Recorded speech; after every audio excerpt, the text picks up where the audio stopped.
back after a week off. We had our Marty Fish bio last week, so if you haven't checked that one out, please go back and have a listen. Delve into a little bit of mental illness. Very, very emotional. It was unusual for our one. Yeah, exactly. Yeah, a little bit deeper than what you're used to with us, I think. Yeah, less laughs. So, what did we miss? Shanghai. What happened there? Shanghai, Djokovic, still dominating. Just smashed it. There's a few interesting results in that tournament. Zverev got smashed by Djokovic, 2-1. Yeah. Coric beat Federer, and Coric also beat Delpo, even though Delpo injured himself during the match. But yeah, Coric made his run. Yeah, he did. It's very good to see. Absolutely. And, Federer's still in the top 5 of the game, you got to say. Easily, and yeah. He's fading though, isn't he? Well, he gets later in the tournaments and, he's just not there against these top guys. Well, at the end of the season. Absolutely. I'm very interested to see how he holds up at the Swiss Indoors this week. Yep. I feel like at these lesser events, and it is a 500, so it's not too much of a lesser event, but he has a tendency to fade early in the draw. Yep. So he's ripe for an upset, I think. It's early in the tournament. Yeah. We'll get into this later. I think Federer's got the draw to win it. There's no one there. Yeah.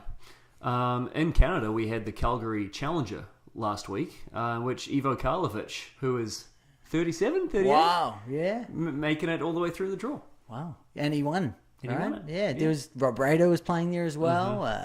I think it was quite a strong challenger. Absolutely. So, that's good for Canadian tennis to get someone like Karlovic to come in and play a challenger event. And good on him. He's clearly still got it. He can go out there and bang some serves. And that's it. Unbelievable. Yeah, indoor hard court, probably a bit quicker. I mean, that's hard to beat, isn't it? Yeah, suits his game. It's a surprise not seeing that name in the draws here at Vienna and Basel. Yeah.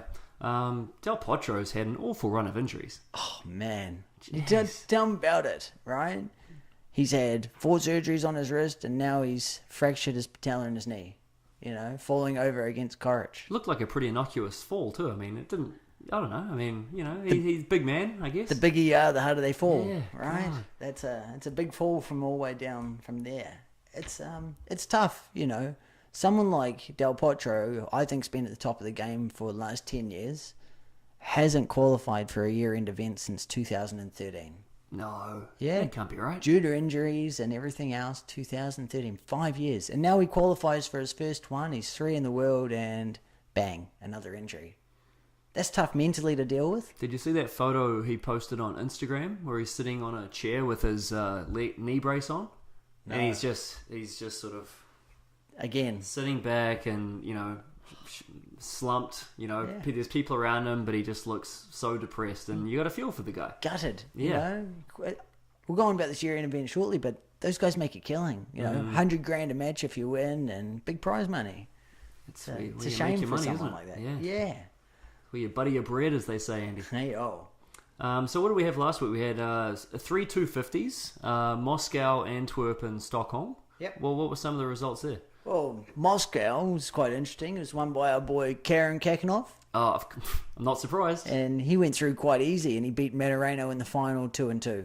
That doesn't surprise me in the slightest. No. Kakanov is strong. Strong, playing at home. He had a really good tournament. Good for him. In the doubles, Austin... Just before you go on, he's going to have a very strong year next year. Next year? Yeah. Top 10? Yes. Hey, good call. I like it, yeah. He's the only one that's really put a challenge to those top few guys, the Nadals, and he's done it a couple times now on a hard court. It's impressive. Absolutely. In the doubles, Austin Krajicek and Rajiv Ram beat Max Marini and Philip Oswald 6-4. It was interesting for me. I played against Austin Krajicek at university, and to see someone like that now top 100 in the world doubles, impressive. Yeah, absolutely. Yeah. And I just looked it up while you were giving the doubles results there. Kachanov is actually currently ranked 19th. So, won't be long until he's top 10. Top 10 not far off at all? No. Wow. Him and Coric, I reckon, will be top 10 mid-next year. Mid-next year? Yep. Yeah, vying for the year-end championships maybe. Definitely. Yeah. In the race, in the hunt. We'll see. Kyle Edmund went to Antwerp, won his tournament. He actually beat Monfils in the final, 3-6, 7-6, 7-6. Yeah, it was a good tournament. There's a few, of course, highlight shots from Monfils. There's a shot of him running backwards, getting 3 feet in the air and hitting a tweener. Well, watching him play, he seems to care more about the highlight reel than he does about getting the title oftentimes. It's a player I want to go and watch. Yep. Right? Absolutely. It's that him and the Kyrgioses that make it exciting, and for him to go through and make the final, you get your money's worth. Absolutely, you got that right. Yeah. Also at Antwerp, it was good to see Songa back. You know, He's been out for a while. He's been out with injuries, and he's been on the way back. He was actually down to play in a challenger a couple of weeks ago in France, pulled out. So to see him play a match and get a win under his belt and then losing to Monfils is hopefully gives him some confidence and some match practice. To me, he's the strongest Frenchman playing today. Am I wrong on that? He's got a big game.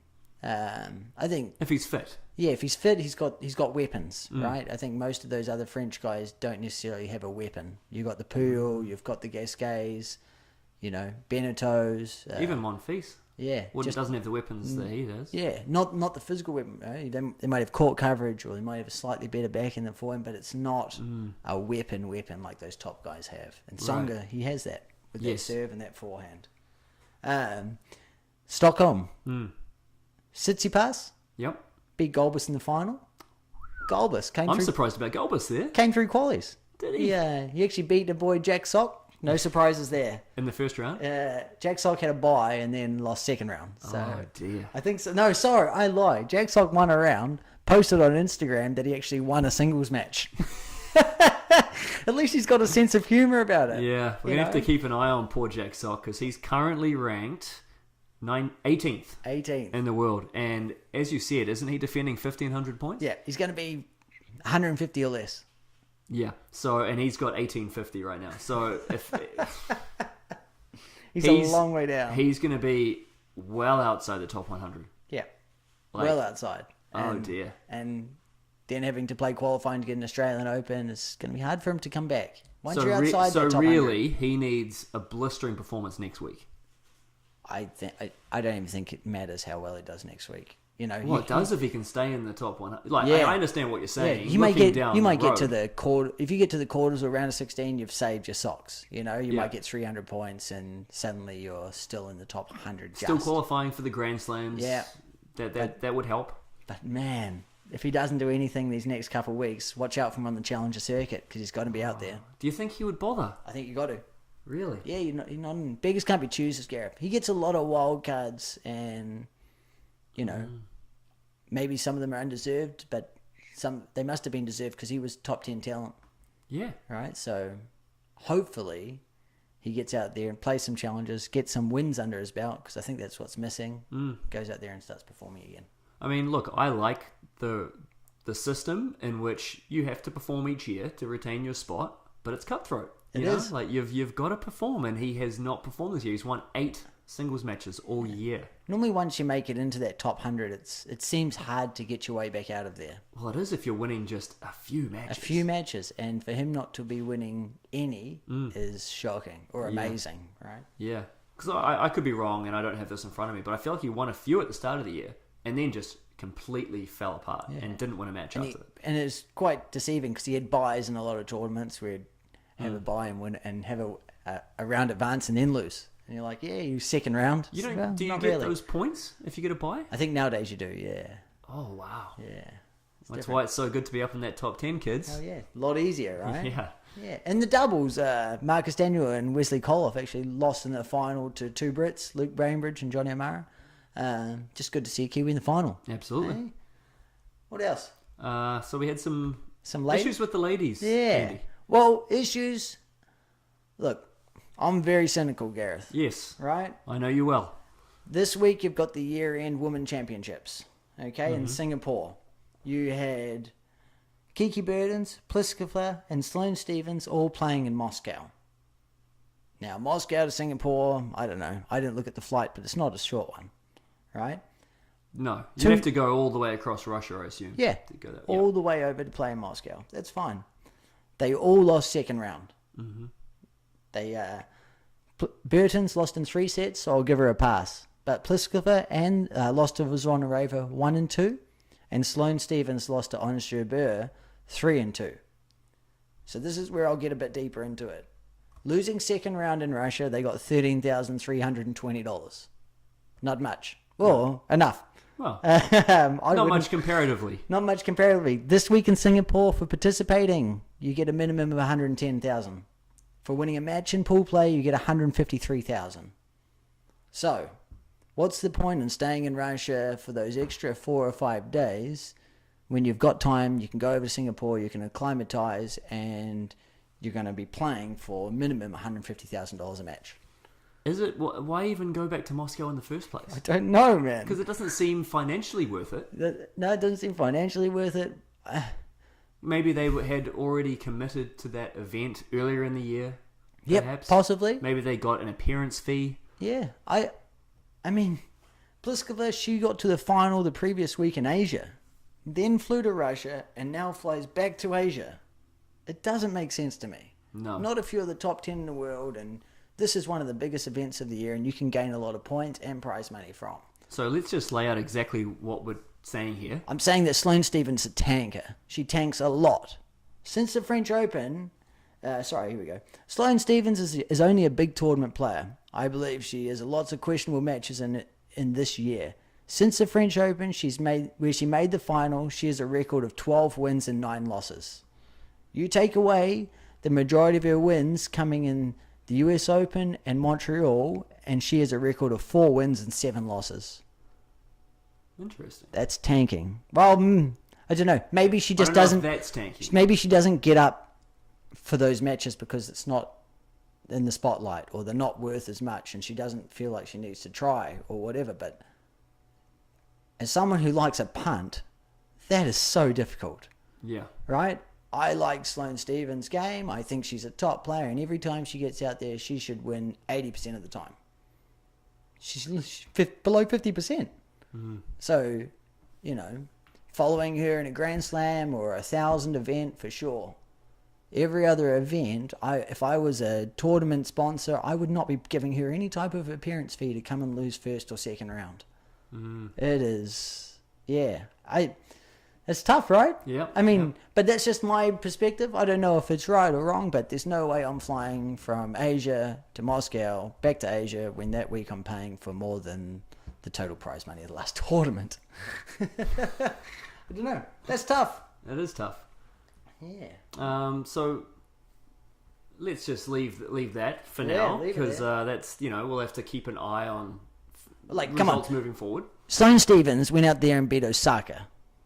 Yeah. Like, she lost to Ons Jabeur 3-2, and then goes out there the next week and beats Osaka. Straight sets, 150k plus 110. She's up 260k in a day.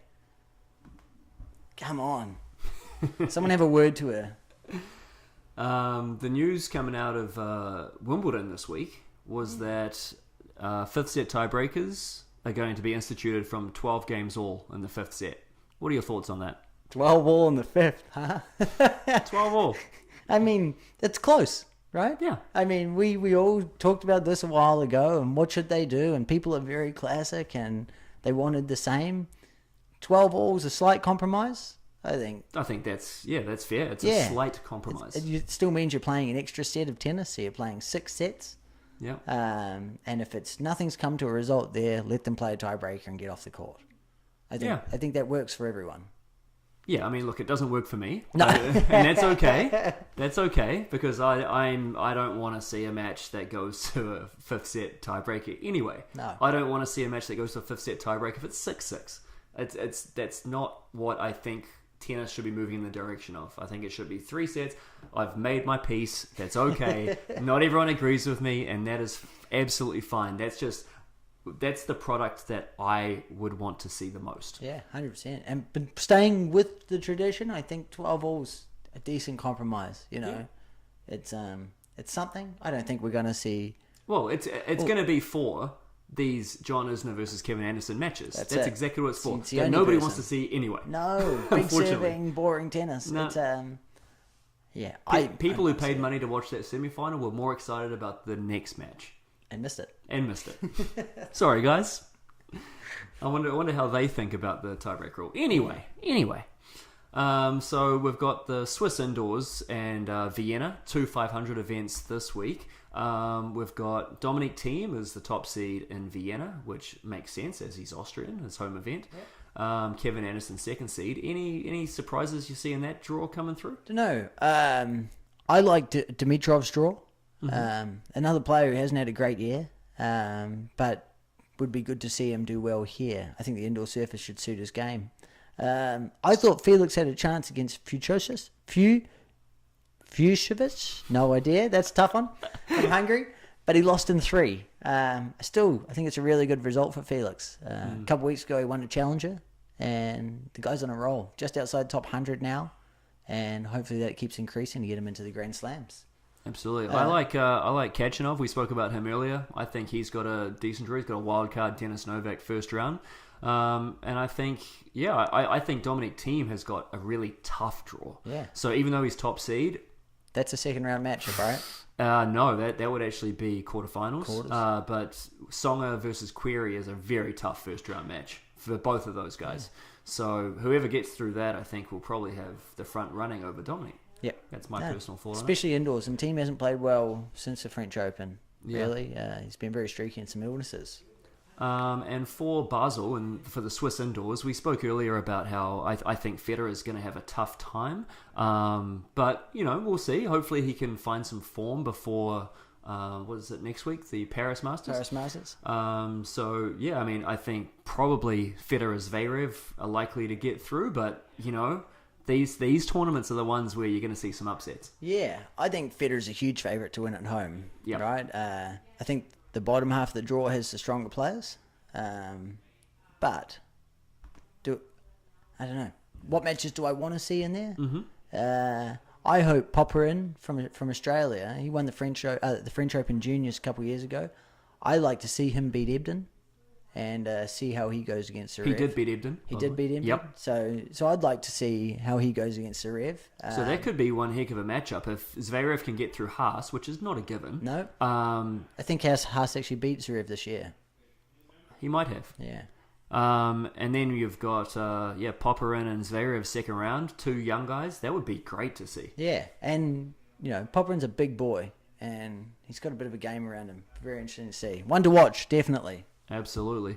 Any other picks you'd like to add, Andy? Yeah, not really. As I say, I really like Stone Stevens to win this event because she's a big event player. It's a 250 match. No.